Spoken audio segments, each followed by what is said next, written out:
These videos are satiric reviews. You don't have to agree, but don't bitch about it. Hey there, I'm social injustice warrior V Infuso, and growing up, my favorite hobbies were watching wrestling and playing Mortal Kombat. Which is why I'm a big fan of 616 Entertainment. I mean, if you haven't checked him out, might I suggest doing that now. The guy has a retrospective on both the SmackDown games and the Mortal Kombat franchise, and honestly, they're both great.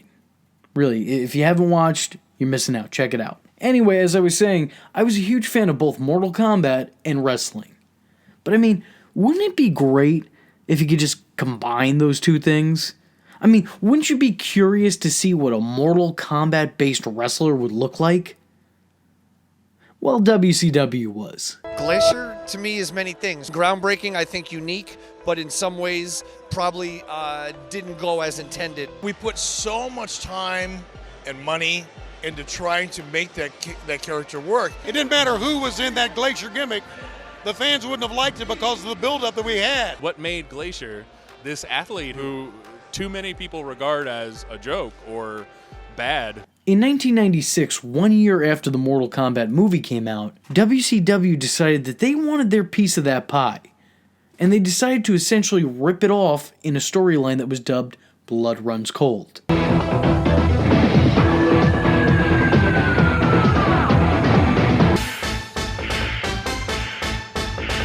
You know, I'm sure a lot of you guys could imagine which character it was specifically that they were ripping off, because subtlety really wasn't really in the cards for them. I'll never forget, I got a call and Eric said, come to my office. And he said, Midway Company's threatening a lawsuit. And so I said, what does this mean? I said, are we gonna fight it? He said, but if we fight this, he said, we're gonna lose big. All we gotta do is change the tights. I said, because, you know, Sub-Zero doesn't wear the armor, didn't wear the helmet, you know, the mask I think we could get away with. The thing that they painted my eye, I hated that. So I said, that's the first thing to go. I want to get rid of the helmet as quick as I could. I absolutely hated the helmet. Honestly, I'm really just surprised that they didn't call the guy Sub-Zero and then stylize his name as this. The vignettes only further solidified exactly what he was, and his fictional backstory of having wrestled in Japan, learning wrestling and martial arts alike, didn't help it too much either. Or the fact that his entrance gear was apparently a 400-year-old relic that was passed down for generations. What bullshit! If that suit is 400 years old, it doesn't belong in a wrestling show. That belongs in a museum! Along with whoever booked this shit, because clearly they're living years in the past. I mean, just think of it. This was 1996. The NWO had already been established. Wrestling was already more reality-oriented. The audience was now more accustomed to wrestlers who blurred the line between work and shoot, fact and fiction. And this was a man ripped out of a video game and brought to a wrestling company. And look at him, I mean, he doesn't even have an attire, he has armor. He also had an entirely blue eye, not unlike Kane's one white eye, which were pretty obviously contacts. During his entrance, he'd feign doing some sort of ritual, which looked like this. Yeah, I don't know. This man was a cartoon. I was going around that I already had gotten a nickname before guys even met me, that I was like, you know, the golden boy, because I was Eric's project. This was actually supposed to be WCW's big get. This was their brainchild, their baby. This was going to be one of the gimmicks that turned the odds in their favor. Except as history would dictate, it wasn't.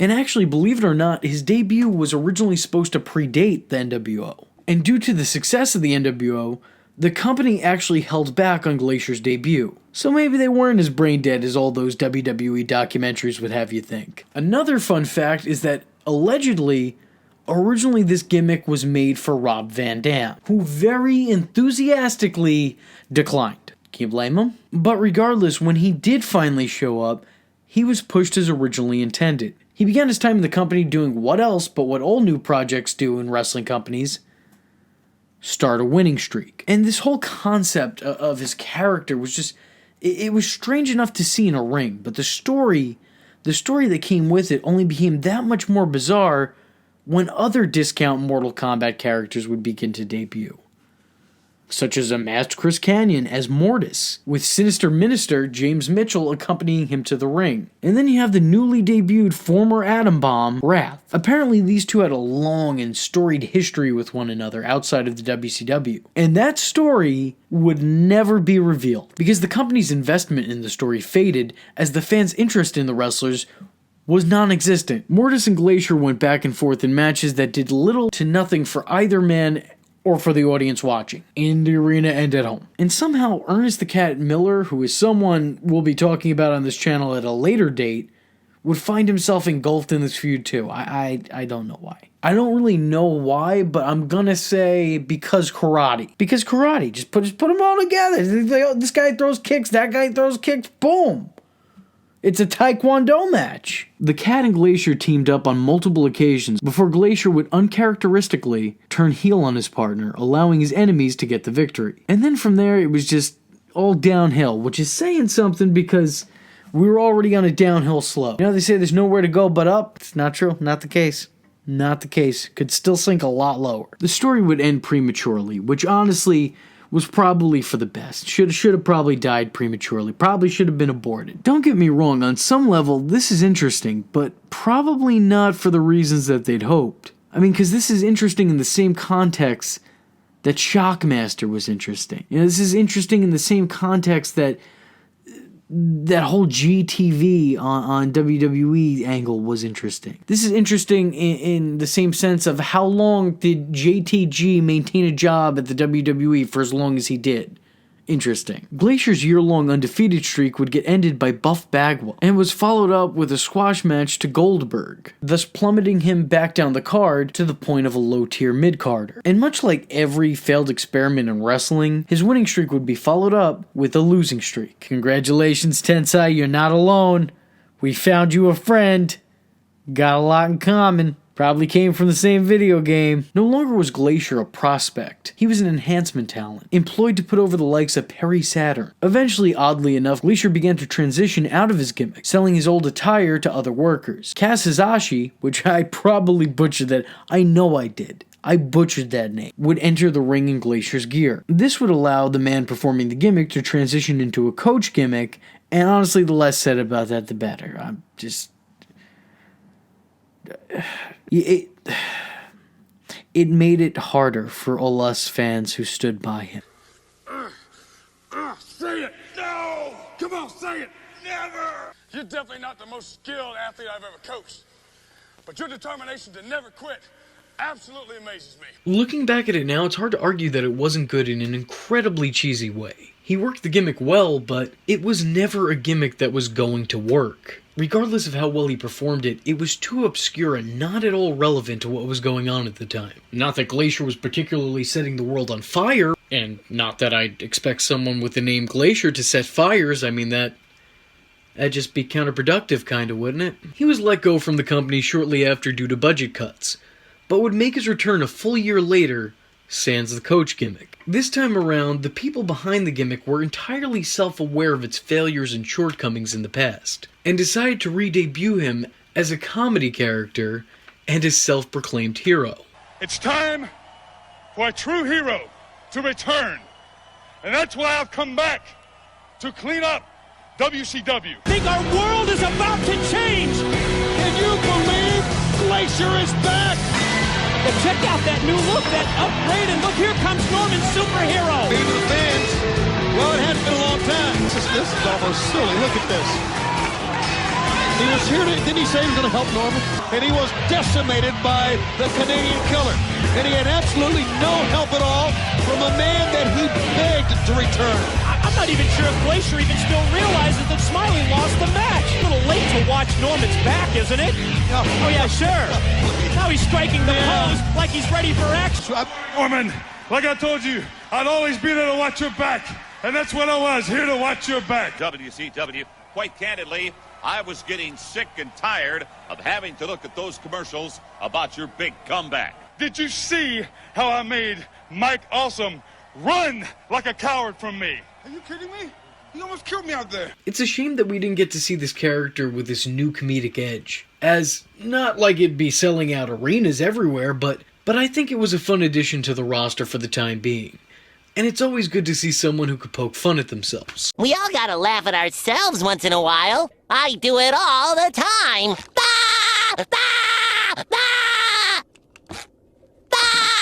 Honestly, my reasons for liking him as a kid began and ended with he looked cool. So, that's That's how I decided things when I was younger. If there was anything positive that came out of his time with the company, it was the extravagant, over-the-top, and expensive, emphasis on expensive, entrances he'd have as he made his way to the ring, which is honestly what I'll probably always remember him for the most. I mean, usually I looked away from screens when wrestlers entered the ring, mainly because I suffered from ADHD and I couldn't sit still to save my life, but when Glacier, and to a much greater extent Kane, who somehow made his way into this video twice, how'd you do that? There's that ADHD again. Anyway, I made sure when they were entering, I was always watching. And that might be because his entrance cost $35,000. Man, money well spent. I mean, don't worry about bettering your product with that money. Nah, screw it. Instead, let's just give it to what eventually would equate to a jobber, a WrestleMania-worthy entrance on our weekly shows. Smart guys. You guys, I know why they pay you the big bucks now. As it turns out, to this day, he still performs the gimmick in the indies and shows no signs of slowing down. From what I've watched, he seems very passionate about the business he's in. Maybe even a little emotional about it. I remember sitting on the edge of the ring saying, I don't know if I'm ever going to be good at this, but I've just found what makes me freaking come alive. I ran into one of my former coaches. He said, what are you doing these days? I'm still pursuing the professional wrestling. It's going pretty good right now. Are you really still pursuing that crap? He didn't believe that that was something I could be doing or should be doing. If you want to see what I can do, tell me what I can't do. Because life's 10% of what happens to you and 90% how you react to it. He's still Glacier. He's still amazing. Most respectful and caring cats I ever met. It's not about the paycheck, I mean, I don't do it today for the money anyway. I mean, I never did, but it's more about getting out there, giving back to the fans. He doesn't forget the people who helped him to get to the spot. It's the man and the character that means something to me. Like at 53 years old, I don't have to be doing this, but I love it. It's where my heart is. I'm doing this because I love it. It is something that I will never, ever forget. It was an awesome experience. Which is good to hear. At least we have some semblance of a happy ending. Ultimately, Glacier was a guilty pleasure gimmick for me. He appealed to me as a kid because I liked the games and I liked the way he looked. He kind of looked like a badass that I wanted to play as. Unfortunately, every time I plugged my controller into my VHS tape, it didn't work. And if you think that's a stupid joke, why, I ate a lot of paint as a kid, so. The idea and concept was such a train wreck. But the thing about train wrecks is, it makes it hard to look away. You kind of want to watch. I mean, you don't want anybody to get hurt, right? You don't want to see that happen, but you just want to watch. You want to see what happens. I mean, kind of like me on this channel. Why do you think there's 20K? But well, you know what? This video is being made in early 2019. I really hope there's more than 20K now. It'd be bad if there wasn't. It'd be bad if I'm still around 20K. Maybe I dropped. Maybe people got fed up with me and now I'm on like 12K or just 12 subscribers. I don't know. Anything could happen. Well, that's the video because I completely screwed up my ending for this, and that's just the reality we live in. That's the world we live in, and we're going to have to deal with that. You and I. And Glacier. So with that being said, I'm the Social Injustice Warrior V Infuso, and if you like the words that came out of my mouth hole and you too want to become a VTard, don't forget to like and subscribe. There's plenty more where this video came from. Follow me on Twitter because, hell, why not? It's not considered stalking if it's on the internet, am I right? And don't forget to join the Discord. I don't have anything catchy to add to that, but just join it. Just go do it. And if you have a free moment of time and a free $1 to spare, then head over to my Patreon, where for just $1, you too could help keep this boat afloat. And if you don't have that $1, but you do have a free moment of time, then hit the share button. It will help me out tremendously.